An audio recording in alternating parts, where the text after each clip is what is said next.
Hello ಸ್ನೇಹಿತರೆ, welcome back to Malnad all in one YouTube channel. ಸಸ್ಯ ಸಂಕುಲದಲ್ಲಿ ನಮ್ಮ ಕಾಡು ಬಸಳೆಯು ಒಂದು.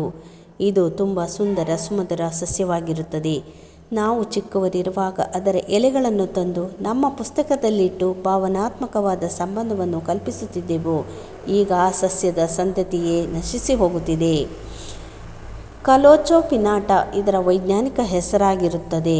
ಇದು ಉಷ್ಣವಲಯ ಹಾಗೂ ಸಮಶೀತೋಷ್ಣ ವಲಯದಲ್ಲಿ ಹೇರಳವಾಗಿ ಬೆಳೆಯುವ ಸಸ್ಯವಾಗಿರುತ್ತದೆ. ಈ ಸಸ್ಯವು ನೋಡಲು ತುಂಬ ಸುಂದರವಾಗಿರುತ್ತದೆ.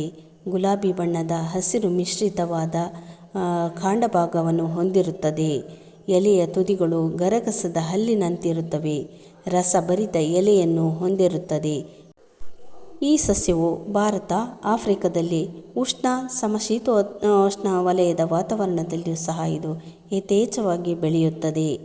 ಇತ್ತೀಚಿನ ದಿನಗಳಲ್ಲಿ ಚೀನಾದ ಚಿಕಿತ್ಸಾ ಪದ್ಧತಿಯಲ್ಲಿ ಈ ಸಸ್ಯವನ್ನು ಬಳಸಲಾಗುತ್ತದೆ. ಈ ಸಸ್ಯದ ಉಪಯೋಗ ಬಹಳ ಮಹತ್ವವಾದದ್ದು.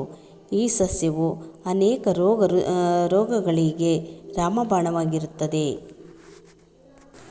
ಸಸ್ಯಗಳು ಮನುಷ್ಯನ ಅವಿಭಾಜ್ಯ ಅಂಗ. ಪ್ರಾಣಿ ಪಕ್ಷಿಗಳ ಜೀವನದಲ್ಲಿ ಸಸ್ಯಗಳು ಹಾಸುಹೊಕ್ಕಾಗಿ ನಿಂತಿವೆ. ಸಸ್ಯಗಳು ಮುನಿಸಿಕೊಂಡರೆ ನಮ್ಮ ಉಸಿರಾಟವೇ ನಿಂತು ಹೋಗುತ್ತದೆ. ಕೆಲವು ಸಸ್ಯಗಳಲ್ಲಿ ಅನೇಕ ಔಷಧೀಯ ಗುಣವಿರುತ್ತದೆ. ಅಲ್ಲದೆ ಸೌಂದರ್ಯ ವರ್ಧನೆಗಾಗಿ ಅನೇಕ ಸಸ್ಯಗಳು ಸಹಕಾರಿಯಾಗಿವೆ. ಇದರಲ್ಲಿ ಅಲೋವೆರಾ, ಪುದೀನ, ಕಾಡು ಬಸಳೆ, ಬೇವಿನ ಸೊಪ್ಪಿನಂತಹ ಸಸ್ಯಗಳು ಉಪಯುಕ್ತವಾಗಿವೆ. ಅಲ್ಲದೆ ಈ ಕಾಡು ಬಸಳೆಯು ಪಿತ್ತ ನಿವಾರಕ. ಇದನ್ನು ತಂದು ಚೆನ್ನಾಗಿ ತೊಳೆದು ಎಲೆ ಬಿಡಿಸಿ ಅರೆದು 3-4 ಚಮಚ ರಸದೊಂದಿಗೆ ಜೀರಿಗೆ ಬೆರೆಸಿ ಸೇವಿಸಿದರೆ ಶ್ರೀರೋಗ ಸಮಸ್ಯೆಯಾದ ಉರಿಮೂತ್ರ ನಿವಾರಣೆಯಾಗುತ್ತದೆ. ತಲೆನೋವಿಗೆ ಇದು ಹೆಚ್ಚು ಉಪಯುಕ್ತ. ಈ ಬಸಳೆ ಎಲೆಯನ್ನು ತಂದು ಚೆನ್ನಾಗಿ ಅರೆದು ಹಣೆಗೆ ಹಚ್ಚುವುದರಿಂದ ಬಿಸಿಲಿಗೆ ಬರುವ ತಲೆನೋವು ಕಡಿಮೆಯಾಗುತ್ತದೆ. ತಲೆಯನ್ನು ತಂಪಾಗಿಡಿಸುತ್ತದೆ. ಅಲ್ಲದೆ ಕಾಮಾಲೆ ರೋಗ ಇದ್ದವರು ಇದನ್ನು ಅರೆದು ಉಪಯೋಗಿಸಿ ರಸವನ್ನು ಕುಡಿಯುವುದರಿಂದ ಕಾಮಾಲೆ ರೋಗ ಕ್ರಮೇಣ ಕಡಿಮೆಯಾಗುತ್ತದೆ. ಶೀತ, ಕೆಮ್ಮು, ಮಲೇರಿಯಾ, ಟೈಫಾಯ್ಡ್ ಇದ್ದವರು ಈ ಎಲೆಯ ರಸವನ್ನು ಉಪಯೋಗಿಸಬಹುದು. ಈಗಿನ ಸಂಶೋಧನೆಯ ಪ್ರಕಾರ ಕ್ಯಾನ್ಸರ್ ಕೂಡ ದೂರ ಮಾಡಬಲ್ಲ ಗುಣವನ್ನು ಹೊಂದಿದೆ ನಮ್ಮ ಕಾಡು ಬಸಳೆ. ಇಂಗ್ಲಿಷಿನಲ್ಲಿ ಈ ಸಸ್ಯದ ಹೆಸರು ಏರ್ ಪ್ಲ್ಯಾಂಟ್ ಅಂತ ಕರೆಯುತ್ತಾರೆ. ಬಾಯಲ್ಲಿ ಗುಳ್ಳೆಗಳಿದ್ದರೆ ಉಷ್ಣದ ಗುಳ್ಳೆಗಳಾಗಿದ್ದಲ್ಲಿ ಮಾತ್ರ ಈ ಎಲೆಯನ್ನು ಜಗಿಯುವುದರಿಂದ ಬಾಯಲ್ಲಿರುವ ಗುಳ್ಳೆಗಳು ನಿವಾರಣೆಯಾಗುತ್ತವೆ. ಕಾಡು ಬಸಳೆಯನ್ನು ತಂದು ತೊಳೆದು ಚೆನ್ನಾಗಿ ಅರೆದು ಅದನ್ನು ಚಂದನದೊಂದಿಗೆ ಬೆರೆಸಿ ಮುಖಕ್ಕೆ 2-3 ಬಾರಿ ಹಚ್ಚಿ ತಣ್ಣೀರಿನಲ್ಲಿ ಮುಖ ತೊಳೆಯುವುದರಿಂದ ಮುಖದಲ್ಲಿರುವ ಬಂಗು ನಿವಾರಣೆಯಾಗುತ್ತದೆ. ಕಾಡು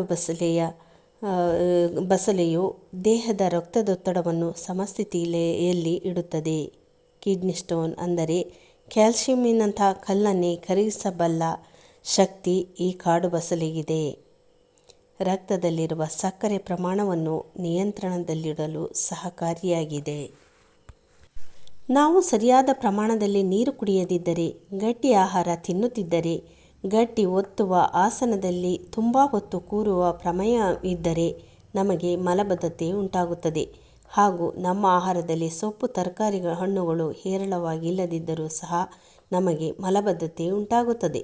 ಇಂಥ ಮಲಬದ್ಧತೆಯ ನಿವಾರಣೆಗೆ ಸಹಕಾರಿಯಾಗಬಲ್ಲ ಸಸ್ಯವೆಂದರೆ ನಮ್ಮ ಕಾಡು ಬಸಳೆ. ಇನ್ನೊಂದು ಇದರ ಪ್ರಯೋಜನವೇನೆಂದರೆ ಕ್ಯಾನ್ಸರಿನಂತಹ ಮಾರಣಾಂತಿಕ ರೋಗಗಳನ್ನು ಈ ಸೊಪ್ಪು ತಿನ್ನುವುದರಿಂದ ನಾವು ಆ ರೋಗವನ್ನು ದೂರವಿಡಬಹುದು. ಕಾಡು ಬಸಳೆಯಂತಹ ಅನೇಕ ರೀತಿಯ ಸಸ್ಯಗಳು ಈಗ ನಶಿಸಿ ಹೋಗುತ್ತಿವೆ. ನಮಗೆ ಇಷ್ಟೊಂದು ಉಪಯುಕ್ತವಾಗಿರುವ ಈ ಸಸ್ಯಗಳನ್ನು ನಾವು ಮುಂದಿನ ಪೀಳಿಗೆಗೆ ಉಳಿಸಬೇಕು ಮತ್ತು ಬೆಳೆಸಬೇಕು ಎಂಬುದು ನನ್ನ ಮಹತ್ತರವಾದ ಆಸೆ. ಇದಕ್ಕಾಗಿ ನಾವೆಲ್ಲರೂ ಇದನ್ನು ಒಂದು ಪಾಟಿನಲ್ಲಾದರೂ ಬೆಳೆಸೋಣ. ಇದನ್ನು ಬೆಳೆಸುವುದು ಬಹಳ ಸುಲಭ. ಇದನ್ನು ನಾವು ಹೂವಿನ ಗಿಡ ಬೆಳೆಸಿದಂತೆ ಬೆಳೆಸಬಹುದು. ನೋಡಲು ತುಂಬ ಸುಂದರವಾದ ಗಿಡ. ಆದ್ದರಿಂದ ನಾವು ಸೌಂದರ್ಯದ ಗಿಡಗಳಂತೆಯೇ ಇದನ್ನು ಸಹ ಬೆಳೆಸಬಹುದು. ಮಣ್ಣು, ಹಸುವಿನ ಗೊಬ್ಬರದೊಂದಿಗೆ ಮಿಶ್ರ ಮಾಡಿ ಪಾಟಿನೊಳಗೆ 3/4 ಭಾಗವನ್ನು ತುಂಬಿರಿ. ಒಂದು ಎಲೆಯನ್ನು ಆ ಮಿಶ್ರಣದೊಳಗೆ ಮುಚ್ಚಿ ಅಷ್ಟೇ 1 ತಿಂಗಳಲ್ಲಿ ಹೊಸ ಪುಟ್ಟ ಸಸ್ಯ ಮೇಲೆ ಬರುತ್ತದೆ. ಈ ಸಸ್ಯದ ವಿಶೇಷವೇನೆಂದರೆ ಎಲೆಯೇ ಸಂತಾನೋತ್ಪತ್ತಿ ಕೇಂದ್ರಬಿಂದುವಾಗಿರುತ್ತದೆ. ಒಂದು ಎಲೆಯ ಸುತ್ತಲೂ ಹೊಸ ಬೇರುಗಳು ಕಾಣಿಸಿಕೊಳ್ಳುತ್ತವೆ. ಸಸ್ಯಗಳು ಬೆಳೆಯಲಾರಂಭಿಸುತ್ತವೆ. ನಂತರ ನಾವು ಅದನ್ನು ಬೇರೆ ಪಾಟಿನಲ್ಲಿಯೂ ಹಾಕಿ ಇಡಬಹುದು. ಹದ ಮಾಡಿದ ಭೂಮಿಯಲ್ಲೂ ಸಹ ಅದನ್ನು ಹಾಕಬಹುದು. ಬೇರೆ ಬೇರೆ ಸಸ್ಯಗಳಾಗಿ ಬೆಳೆಯಲಾರಂಭಿಸುತ್ತವೆ. ಬೇರೆ ಗಿಡಗಳಿಗೆ ಶ್ರಮ ಪಡುವಂತೆ ಈ ಕಾಡು ಬಸಳೆಯನ್ನು ಬೆಳೆಸಲು ಶ್ರಮ ಪಡಬೇಕಾಗಿಲ್ಲ. ಇದು ತಾನಾಗಿಯೇ ಬೆಳೆಯಬಲ್ಲ ಸಸ್ಯವಾದ್ದರಿಂದ ನಾವು ನಿತ್ಯ ಉಪಯೋಗಿಸುವ ಬಸಳೆಯನ್ನು ನೆಡುವಾಗ ಬಸಳೆಯ ಕುಣಿಗಳಿಗೆ ಈ ಸೊಪ್ಪನ್ನು ಪುಡಿ ಮಾಡಿ ಹಾಕುವುದರಿಂದ ಇದೊಂದು ಗೊಬ್ಬರವಾಗಿ ಪರಿಣಾಮಕಾರಿಯಾಗಿ ಬಸಳೆಯು ಚೆನ್ನಾಗಿ ಇಷ್ಟು ಹೊತ್ತು ಅಳಿವಿನಂಚಿನಲ್ಲಿರುವ ಕಾಡು ಬಸಳೆಯ ಮಹತ್ವದ ಬಗ್ಗೆ ಕೇಳಿದ್ದಕ್ಕಾಗಿ ಎಲ್ಲರಿಗೂ ಧನ್ಯವಾದಗಳು. ನನ್ನ ಈ ವಿಡಿಯೋ ಇಷ್ಟವಾದರೆ ಒಂದು ಲೈಕ್ ಮಾಡಿ, ಶೇರ್ ಮಾಡಿ, ಕಮೆಂಟ್ ಮಾಡಿ. ಮುಂದಿನ ಹೊಸ ವಿಡಿಯೋದೊಂದಿಗೆ ಮತ್ತೆ ಬರುತ್ತೇನೆ. ಅಲ್ಲಿವರೆಗೂ ಟೇಕ್ ಕೇರ್. ಬಾಯ್.